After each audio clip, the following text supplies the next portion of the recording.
আসসালামু আলাইকুম। আপনার রক্তে কতটা শর্করা আছে সেটা আপনি জানেন তো? আজ আমরা কথা বলবো HbA1c টেস্ট নিয়ে। এটি ডায়াবেটিস বা সুগার কন্ট্রোল বুঝতে সাহায্য করে। HbA1c টেস্ট বা গ্লাইকেটেড হিমোগ্লোবিন টেস্ট। এটি দেখায় গত 2-3 মাসে আপনার রক্তে গ্লুকোজ কতটা ছিল। ডায়াবেটিস আছে কিনা বোঝা যায়, ডায়াবেটিস নিয়ন্ত্রণে আছে কিনা সেটাও জানা যায়।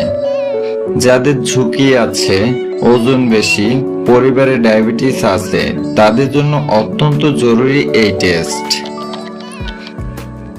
5.6% এর নিচে নরমাল, 5.7% থেকে 6.4% প্রি ডায়াবেটিস, 6.5% বা তার বেশি ডায়াবেটিস।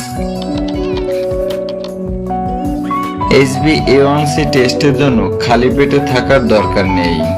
আপনি যে কোনো সময় টেস্ট করাতে পারেন, তবে 8 থেকে 12 ঘন্টা আগে বেশি মিষ্টি খাবার না খাওয়াই ভালো। শুধু রক্তের একটি স্যাম্পল নিলেই হয়ে যাবে। যাদের ডায়াবেটিস আছে, যাদের ডায়াবেটিসের লক্ষণ আছে, যেমন বারবার প্রস্রাব, অতিরিক্ত পিপাসা, যাদের পরিবারে ডায়াবেটিসের ইতিহাস আছে। আপনার স্বাস্থ্য আপনার হাতেই।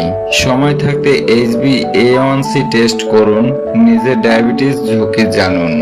ভিডিওটি ভালো লাগলে লাইক, শেয়ার ও সাবস্ক্রাইব করতে ভুলবেন না। ধন্যবাদ।